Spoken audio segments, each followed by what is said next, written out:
नमस्कार दोस्तों, कैसे हैं आप लोग। उम्मीद है आप सब ठीक होंगे। 10 जून 2023 के इकोनॉमिक टाइम्स के एनालिसिस में आपका स्वागत है। क्योंकि सैटरडे तो ज़्यादा न्यूज़ तो नहीं है, बट जितने भी रेलेवेंट न्यूज़ हैं हमेशा की तरह मैं वो सबको टेकअप करूँगा। तो स्टार्ट करते हैं। आज का पहला न्यूज़ है, lenders call Byju's lawsuit meritless. Actually देखिए, मैंने आपको कुछ दिन पहले कवर किया था कि बायजूस ने अपने लेंडर जो रेडवुड है उसके खिलाफ एक सूट डाल दिया है यूएस में कि भाई ये लेंडर जो है हमें एक्सेलरेट करने बोल रहा है पेमेंट को, और हम पे ज़बरदस्ती प्रेशर बना रहा है। और वो प्रेशर इसलिए बना रहा है कि भाई या तो तुम हम पेमेंट करो या तो तुम अपना कोई स्टेक दो। तो बायजूस का ये कहना है कि वो हमारा स्टेक खरीदने के चक्कर में ये सब टैक्टिक्स अपना रहा है। तो अब इसके कारण जो है लेंडर ने बोला भाई हमें कोई इंटरेस्ट नहीं है, हमें तो ये चीज़ है कि भाई आप जल्दी से जल्दी मेरा पेमेंट करो। आपने ऑलरेडी एक लोन मिस कर चुका है, इंटरेस्ट का पेमेंट मिस कर चुका है, तो फिर आप ऐसे कैसे बोल सकते हो मुझे। तो वो उन्होंने कहा कि ये बेसलेस चीज़ है, बायजूस के पास पैसा नहीं है देने के लिए, इसलिए बायजूस ये चीज़ कर रही है। और बायजूस ने ये भी चीज़ डिक्लेयर कर दिया कि भाई जब तक ये लॉ सूट का फाइनल डिसीजन नहीं आता हम पेमेंट नहीं करेंगे। मतलब बायजूस ने खुद ही लेंडर को डिस्क्वालीफाई कर दिया कि हम उनको पेमेंट नहीं करेंगे। I mean that's a very new thing for me, but ऐसा ही है। नेक्स्ट न्यूज़ दोस्तों, Adani's proposed Airworks deal has pass long stop date CRISIL. दोस्तों ये न्यूज़ अडानी के ऊपर है, बट मैं बस इसलिए इस न्यूज़ को टेकअप कर रहा हूँ ताकि एक अंडरस्टैंडिंग होना चाहिए कि कोई एक अच्छा स्टॉक, सब इतना अच्छा परफॉर्मिंग स्टॉक कैसे एकदम से गिर जाता है सिर्फ एक रिपोर्ट के कारण। वो रिपोर्ट भी थोड़ा बेसलेस रहता है। तो अब वो क्या है क्या नहीं, वो तो ऑलरेडी इस रेगुलेटर के पैनल बैठी हुई है, वो उसे समझ रही है। बट आप ये चीज़ देखो कि एक सिर्फ रिपोर्ट के कारण कंपनी पूरा का पूरा ख़त्म हो जाता है। मतलब कंपनी के फंडामेंटल्स कितने वीक हो सकते हैं कि कंपनी सिर्फ एक रिपोर्ट से गिर जाता है। कंपनी के फंडामेंटल्स अगर स्ट्रॉन्ग रहेंगे, आज जैसे टाटा में अगर कोई एलिगेशन लगा देगा तो मेरे ख्याल से टाटा 10, 20 और 30% गिर जाएगा। बट टाटा अगर कुछ किया नहीं होगा, जो कि मुझे यकीन है कुछ नहीं करता है टाटा, कुछ फ्रॉड वाला चीज़, तो अगर अनएथिकल प्रैक्टिस नहीं होगा तो टाटा वापस से रिकवर कर जाएगा। But Adani still struggling. Adani ने सिर्फ एयरवर्क्स डील को नहीं, अडानी ने कई सारे डील्स को अपना छोड़ दिया है। अडानी ने पावर का भी डील छोड़ दिया। अडानी ने जो ये एयरवर्क्स डील, जो ये एयरलाइन से डिफेंस से रिलेटेड है, इनका एयरपोर्ट का जो बिजनेस है उसे सप्लीमेंट करता है, उसे छोड़ दिया। तो अडानी ने कई सारे डील्स ऐसे, अडानी फिर ने हाईवे का प्रोजेक्ट छोड़ दिया। तो अडानी ने कई सारे डील्स को छोड़ दिया। अडानी अब वापस से ट्राई कर रहा है कि भाई हम वापस से रेस करें पैसा। तो बस ये रीज़न था मेरा कवर करने के लिए। कंपनी स्पेसिफिक मैं न्यूज़ कवर नहीं करता हूँ। फिर उसके बाद नेक्स्ट न्यूज़ है, top gaming companies urge CBIC not to hike GST percentage to 28%। देखिए जीएसटी परसेंटेज जो गेमिंग प्लेटफॉर्म में है ना, पहले दो गेमिंग प्लेटफॉर्म, मतलब दो तरीके का गेमिंग प्लेटफॉर्म वो करता था, एक गेम ऑफ स्किल, एक game of luck. Game of luck में तो 28% जीएसटी था, गेम ऑफ स्किल में 18% जीएसटी था। अब वो गेम ऑफ स्किल को भी 18% बढ़ा के 28% कर दिया। एक तो ये इंडस्ट्री को समझ नहीं आ रहा है ये गवर्नमेंट ने ये चीज़ क्यों किया। सेकेंड चीज़, इंडस्ट्री का ये चीज़ कहना है कि भाई पहले आप सिर्फ एक फ़ी पे चार्ज कर देते हो 28%, अब आप पूरा का पूरा स्टेक वैल्यू, मतलब अगर कोई जैसे मैं बैटिंग तो वैसे नहीं करता हूँ, बट कोई भी अगर बैटिंग करता होगा इस प्लेटफॉर्म में, जैसे ड्रीम 11 वगैरह प्लेटफॉर्म में, जिसे हम गेम ऑफ स्किल में क्लासीफाई करते हैं, तो उस प्लेटफॉर्म में आपको एक प्लेटफॉर्म फीस देना पड़ता है और एक डिपॉजिट देना पड़ता है कि भाई इतना डिपॉजिट। तो गवर्नमेंट ने बोला है कि ये पूरा का पूरा उस पर हम 28% जीएसटी चार्ज करेंगे। तो इंडस्ट्री का ये चीज़ कहना है कि बॉस आप उस पर भी 28% चार्ज करोगे तो हम कहाँ जाएंगे, और मेरे जो यूज़र्स है फिर वो कहाँ से पे करेंगे इतना जीएसटी, हम तो मतलब सर्वाइव ही नहीं कर पाएंगे। और ऐसा अगर हुआ तो यूज़र्स क्या करेंगे, कोई इंटरनेशनल प्लेटफॉर्म्स के पास जाएंगे जो लोग को टैक्स देना ही नहीं पड़ता है इंडिया में, तो वो तो हमारे लिए और ज़्यादा रेवेन्यू लॉस हो जाएगा। तो इसके कारण गवर्नमेंट को ये चीज़ समझाया जा रहा है कि भाई आप 18% की जगह 28% फिर भी आप कर दो, लेकिन पूरे वैल्यू पे मत करो, आप सिर्फ प्लेटफॉर्म फ़ी पे करो। तो आगे देखते हैं मिनिस्ट्री का इस चीज़ पे क्या डिसीजन रहता है। आगे बढ़ने से पहले दोस्तों वीडियो पे लाइक ज़रूर कर दीजिए, कमेंट करके बताएं वीडियो आपको कैसा लग रहा है, चैनल को सब्सक्राइब करना ना भूलें।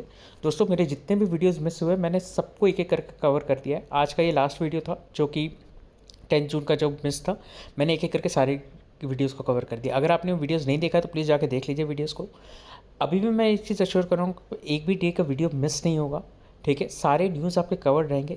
ये आप अगर सीरीज़ देख लेते हो तो आपको इकोनॉमिक टाइम्स का पेपर पढ़ने का ज़रूरत नहीं है। ये सीरीज़ किसके लिए रेलेवेंट है? कोई अगर एग्ज़ाम वगैरह दे रहा है कॉम्पिटिटिव एग्जाम, उसके लिए तो रेलेवेंट है, क्योंकि मैं बहुत सारे कॉन्सेप्ट्स टेकअप करता हूँ। कोई अगर जॉब इंटरव्यूज़ के लिए प्रिपेयर कर रहा है तो उसके लिए भी रेलेवेंट है, क्योंकि आप जब जॉब इंटरव्यूज़ के लिए जाते हो तो आज के डेट में आप देखे हो कि भाई सिर्फ टेक्निकल राउंड नहीं होता है, वो ये भी चीज़ देखते हैं कि आपको मार्केट से रिलेटेड कितना न्यूज़ है। अगर आप फिनटेक पे जा रहे हो तो फिनटेक से रिलेटेड आपके जो अंडरस्टैंडिंग है वो तो ठीक है, आपका वर्क प्रोफाइल तो ठीक है, बट आपको फिनटेक से रिलेटेड लेटेस्ट डेवलपमेंट भी पता होना चाहिए। वैसे आप कोई भी सेक्टर में आपका लेटेस्ट डेवलपमेंट उस सेक्टर का या इन जनरल मैक्रो इकोनॉमी में क्या चल रहा है वो चीज़ पता होना चाहिए। थर्डली, अगर आप कोई बिजनेस कम्युनिटी से बिलोंग करते हो तो वो तो आपके लिए और ज़्यादा रेलेवेंट हो गया ये न्यूज़, क्योंकि बिजनेस कम्युनिटी में जितना जल्दी चेंजेस हो रहे हैं लॉज वगैरह के, अगर आप वो लॉ को अंडरस्टैंड नहीं कर पाओगे it is very difficult to survive. आप कुछ ना कुछ चीज़ में इंटेंशनली या अनइंटेंशनली मिस्टेक कर बैठोगे जीएसटी के चक्कर में, या कोई भी चीज़ कोई लॉ कंप्लाई नहीं किया आपको क्योंकि पता ही नहीं था, तो उस चीज़ में क्या होता है कि भाई आपको फिर ज़बरदस्ती का एक पेनल्टी पे करना पड़ जाता है। और अलग अलग रेगुलेशन में जब आप देखते हो घुसते हो तो आपको भी समझ में आता है कि भाई हाँ चलो ठीक है, ये रेगुलेशन को हमें कंप्लाई करना है। एंड अबव ऑल, जब आप मैक्रो इकोनॉमी में सुनते हो कि ये इंडस्ट्री बढ़ रहा है, ये इंडस्ट्री कम कर रहा है, तो आपको एक एज अ वो भी समझ आता है कि कौन सा बिजनेस टेकअप कर सकते हैं। लास्टली, अगर आप कोई इन्वेस्टर हो तो आपके लिए भी ये न्यूज़पेपर एनालिसिस रेलेवेंट है, क्योंकि इकोनॉमिक टाइम्स पूरा का पूरा इन्वेस्टर्स के लिए रहता है, मतलब इन्वेस्टर्स के लिए रहता है कि भाई मार्केट को वो समझे। तो आप मार्केट के एनालिसिस से ये चीज़ पता कर सकते हो कि हाँ आने वाला टाइम में ये स्टॉक गिर सकता है, ये स्टॉक बढ़ सकता है। मैं आपको ये चीज़ टाइम टू टाइम टिप भी देता रहता हूँ इस चीज़ पे कि भाई आप इस चीज़ में इन्वेस्ट कर सकते हैं, इस चीज़ में। अगेन वो टिप नहीं रहता, मतलब टिप रहता है मेरी तरफ से, बट वो प्रॉपर एक रेगुलेटेड रिकमेंडेशन नहीं है। आप अपना प्लीज़ ड्यू डिलिजेंस करिए, जो मुझे लगता है मेरा पर्सपेक्टिव मैं देता हूँ, आप अपना ड्यू डिलिजेंस करके इन्वेस्टमेंट कर सकते हैं।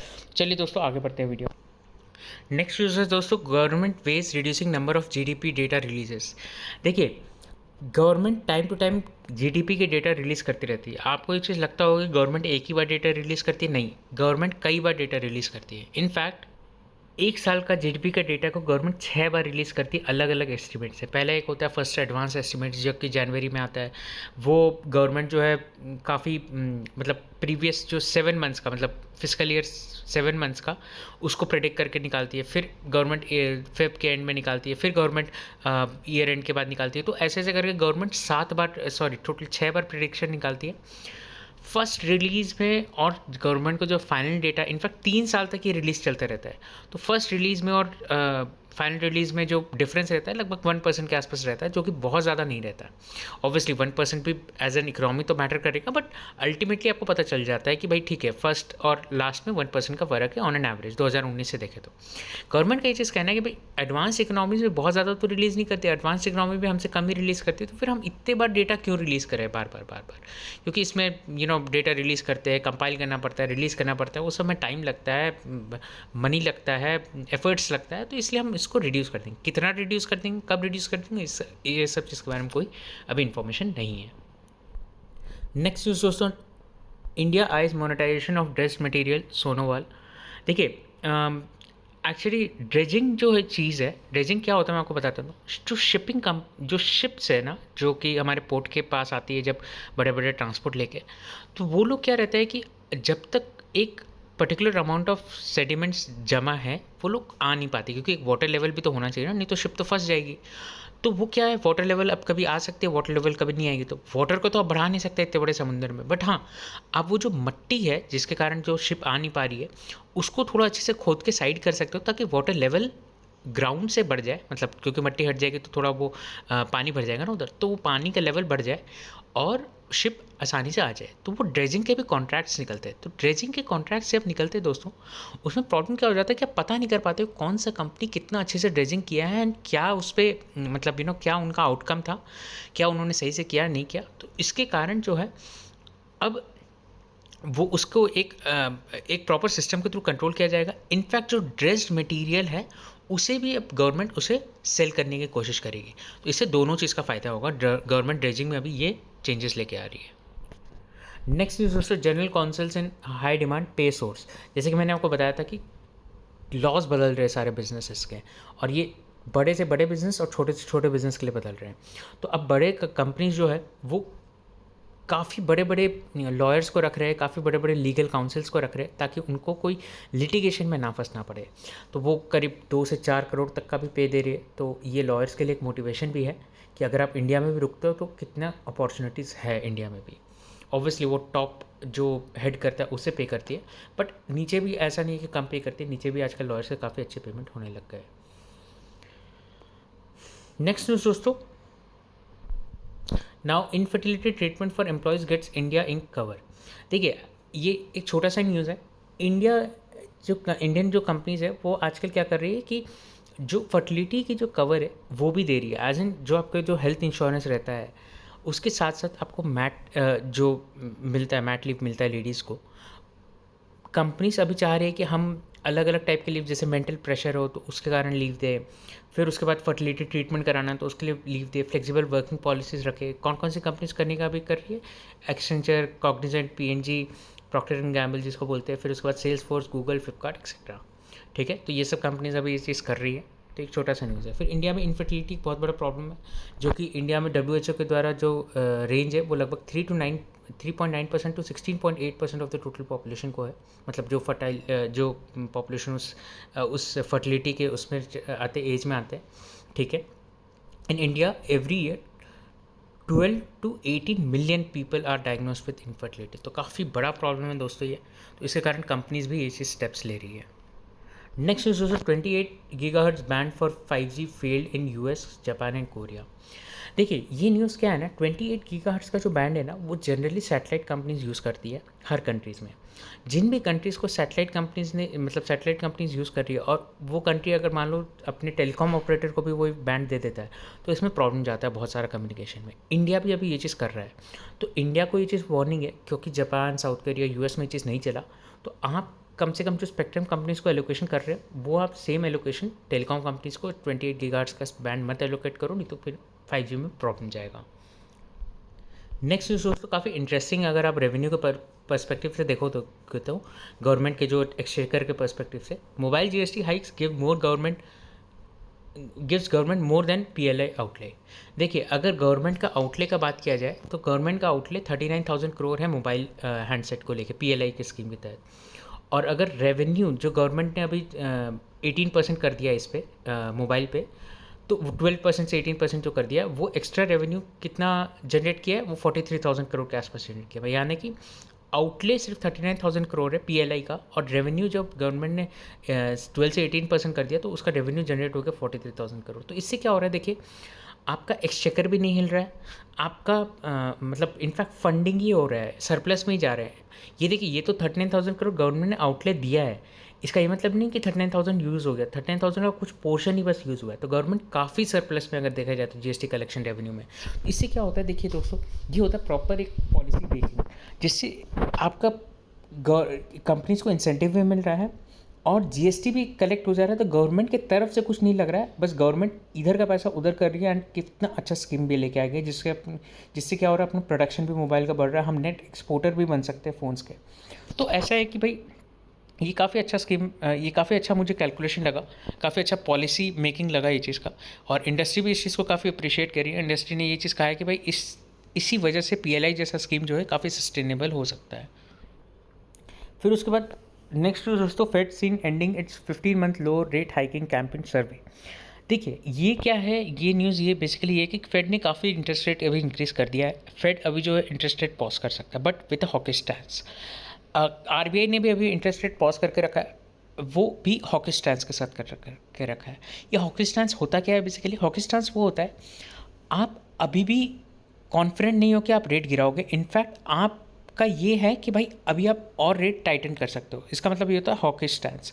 मतलब अगर मैं रेट पॉज कर रहा हूँ, अगर कोई RBI रेट पॉज कर रही है और वो स्टैंस लेके आ रही है हॉकिश, मतलब आने वाला टाइम में इंटरेस्ट रेट बढ़ सकता है। गिरने का तो चांसेस बहुत कम है, इंटरेस्ट रेट बढ़ ही सकता है, ज़्यादा RBI बढ़ने के उस पे है, मोटिव पे है रादर देन गिरने के मोटिव में। और इसका अपोजिट क्या होता है, डोविश स्टैंस। मतलब अगर मान लो RBI ये चीज़ कह देता है कि भाई नेक्स्ट मॉनेटरी पॉलिसी में कि we are keeping the rate pause but without dovish stance, मतलब आने वाला टाइम में मोर लाइकली है, ऐसा मैं नहीं बोल रहा हूँ 100%, बट मोर लाइकली है कि RBI रेट को गिरा देगा। ये होता है हॉकी स्टैंस, ये होता है डोविश स्टैंस। उम्मीद है आपको समझ आया होगा। नेक्स्ट न्यूज़ दोस्तों पॉलिटिकल न्यूज़ है, बट फिर भी चलो मैं कवर कर देता हूँ, क्योंकि US एक्स प्रेसिडेंट के लिए है। ट्रंप फेसेस चार्जेस इन क्लासिफाइड डॉक्यूमेंट्स केस। ये सिर्फ एक न्यूज़ ये चीज़ बोल रहा है कि भाई ट्रम्प के खिलाफ काफ़ी एक एस्पिनाज का केस है कि भाई ट्रम्प जब अपने ऑफिस से जब जा रहे थे तो उन्होंने क्लासिफाइड मिलिट्री डॉक्यूमेंट्स अपने साथ ले गए वो, और उससे क्या हुआ कि भाई एज अ कंट्री यूएस को काफ़ी नुकसान हो सकता है क्योंकि उसमें बहुत ही क्लासिफाइड इन्फॉर्मेशन है। इसके खिलाफ ट्रम्प के इसके कारण ट्रम्प के खिलाफ जो है काफ़ी लीगल सूट्स भी हुए हैं, और अब जो है फाइनली ट्रम्प को इस चीज़ के लिए चार्ज किया गया है। तो अब क्या ट्रम्प का जो नेक्स्ट प्रेसिडेंशियल इलेक्शन है उस पर जो Trump candidate as a candidate उभर रहे थे रिपब्लिकन के, वो एक कैंडिडेट से थोड़ा हर्ट हो सकता है। तो आने वाला टाइम में देखते हैं इसका क्या रिएक्शन होता है, किस हिसाब से रिपब्लिकन्स अपने कौन से और नए रिप्रेजेंटेटिव को लेके आते हैं। मेरे ख्याल से मैकार्थी आना चाहिए, बट अब देखते हैं आने वाला टाइम में कौन रिप्रेजेंट करता है। नेक्स्ट दोस्तों, online bond platforms will forming industry association.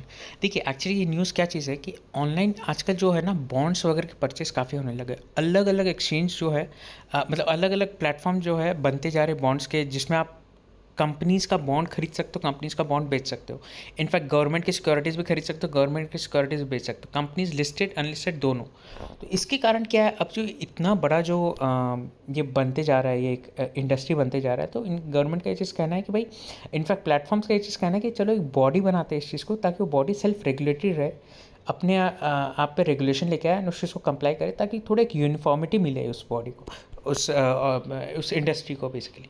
ठीक है, तो अभी ऑनलाइन में कौन कौन से है जो प्लेटफॉर्म जो कर रहे हैं ये चीज़, Golden Pi, India bonds, fixed income, bond बाजार, ये सब कुछ कुछ कंपनी प्लेटफॉर्म के नाम है जहाँ पे आप जाके ट्रेडिंग कर सकते हैं बॉन्ड का।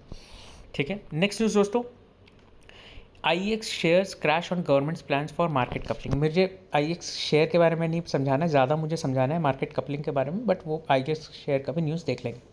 मार्केट कपलिंग देखिए क्या है दोस्तों, अभी क्या होता है कि एक्सचेंज जो है, एक होता है एक्सचेंज, एक होता है प्राइस डिटर्मिनेशन। एक्सचेंज कभी भी प्राइस डिटरमाइन नहीं करता। एक्सचेंज तो क्या करता है भाई, अगर मान लो रिलायंस का वैल्यू चल रहा है अभी 2800 रुपये, तो एक्सचेंज क्या करेगा, उस 2800 रुपये का डिस्प्ले करेगा, आपको खरीदना खरीदो, नहीं खरीदना मत कर दो, या बेचना बेचो, नहीं बेचना मत बेचो। अब मार्केट कपलिंग से क्या होगा, गवर्नमेंट अपना एक एंटिटी बनाएगा, वो सब जगह से मार्केट के बिड्स को इकट्ठा करेगा, सब जगह से मार्केट के सेलिंग बिड और बाइंग बिड को इकट्ठा करेगा, एंड तब जाके वो प्राइस डिटरमाइन करेगा पावर का, पावर एज एन वो इलेक्ट्रिसिटी वाला पावर। तो अब जैसे रिन्यूएबल एनर्जी का जैसे अगर प्रोड्यूस हो रहा है कोई, मान लो सोलर एनर्जी, तो उसका मान लो 6 रुपये यूनिट का सेलिंग वैल्यू है, या कोल से प्रोड्यूस हो रहा है तो उसका मान लो 5 रुपये यूनिट वैल्यू है, या 4 रुपये यूनिट वैल्यू है।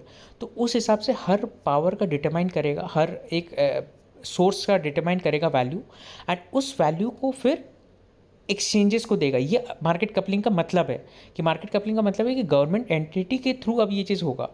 भाई गवर्नमेंट एंटिटी जो है वो सब जगह से बिड्स इकट्ठा करेगी, एंड देन अपना रेट दे देगी एक्सचेंज को, अब एक्सचेंज को उस रेट में ट्रेडिंग करना है। अभी क्या हो रहा है दोस्तों, अभी ये चीज़ हो रहा है कि IEX जो है वो एक ऐसा प्लेटफॉर्म प्रोवाइड कर रहा है जिसमें IEX के जो बायर्स एंड सेलर्स है वो खुद बिड्स डिसाइड कर रहे हैं, क्या रेट लगेगा बाय और सेल में, और खुद फिर उसे कर भी रहे, एग्जीक्यूट भी कर रहे हैं। बट गवर्नमेंट ये चीज़ बोल रहे हैं कि हम मार्केट कपलिंग करेंगे और हम तुम्हें रेट देंगे, तुम सिर्फ एज एन एक्सचेंज काम करोगे। समझ में आ रहा है मतलब। अब IEX का ऑलमोस्ट मतलब मेजॉरिटी शेयर है, मतलब मैं तो बोलूँगा ऑलमोस्ट 100% शेयर है, 100% तो नहीं है बट मेजॉरिटी शेयर है IEX का। तो अब इससे क्या हो रहा है, IEX का रोल बहुत हद तक घट जाएगा, क्योंकि गवर्नमेंट अभी क्या हो रहा था, IEX पे प्राइस डिटरमाइन करी थी, and IEX as an exchange भी फॉर्म करती है। अब गवर्नमेंट प्राइस डिटरमाइन करेगी, IEX बस एज एन एक्सचेंज काम करेगी, तो IEX का रोल तो कम हो गया इसमें। अब IEX के कंपैरिजन में और भी अब प्लेयर्स धीरे धीरे आ जाएंगे। अब जैसे मान लीजिए BSE है, NSE आ गया, और भी अलग अलग एक्सचेंजेस आ गए होंगे, आ जाएंगे, तो इससे क्या होगा, IEX का जो शेयर है वो कम हो जाएगा। इनफैक्ट हो सकता है ऐसा कि भाई BSE भी अपने एक प्रॉपर पावर का एक एक्सचेंज ही चालू कर दे, है ना, कुछ भी हो सकता है। तो इसके कारण IEX का जो शेयर्स है वो गिर गया, एंड मार्केट कपलिंग का आई होप आपको मतलब समझ में आ गया होगा। So that's it from my side दोस्तों। 10th जून का भी आपको सारा कवर हो गया पेपर, और उम्मीद है आपको वीडियोस पसंद आ रहे होंगे दोस्तों। लाइक करके मुझे ये चीज़ बताएं, और कमेंट में भी मुझे ये चीज़ इन्फॉर्म करें कि आपको ये वीडियोस कैसा लग रहा है। अगर वीडियोस में कुछ आप चेंजेस चाहते हो तो प्लीज़ मुझे बताएं। वीडियो लोगों को सब्सक्राइब खुद करें और लोगों को भी करवाएं, ताकि इस टाइप के वीडियोस जो मैं बनाता हूँ इन्फॉर्मेटिव वीडियोस वो लोगों तक भी पहुँचे। दोस्तों क्या है, ये आपको बेनिफिट तो करेगा ये सब वीडियोस, आपके कोई भी फील्ड में आप काम कर रहे हो आपको बेनिफिट तो करेगा। मैं ये चाहता हूँ कि थोड़ा इस वीडियो का रीच भी बढ़े, ताकि और लोग हमारे फैमिली में जुड़ते जाए, धीरे धीरे करके ये वीडियोज़ के रीच और बढ़ते जाए। तो बस मेरा आप सबसे यही रिक्वेस्ट है, वीडियोज़ कंसिस्टेंटली आते रहेंगे, ये मेरा काम है, वीडियोज़ को प्रमोट करना एंड चैनल को प्रमोट करना, ये आपका काम है। तो उम्मीद है आप भी अपना ड्यूटी अच्छे से करेंगे। चलिए, that's it from my side and have a nice day.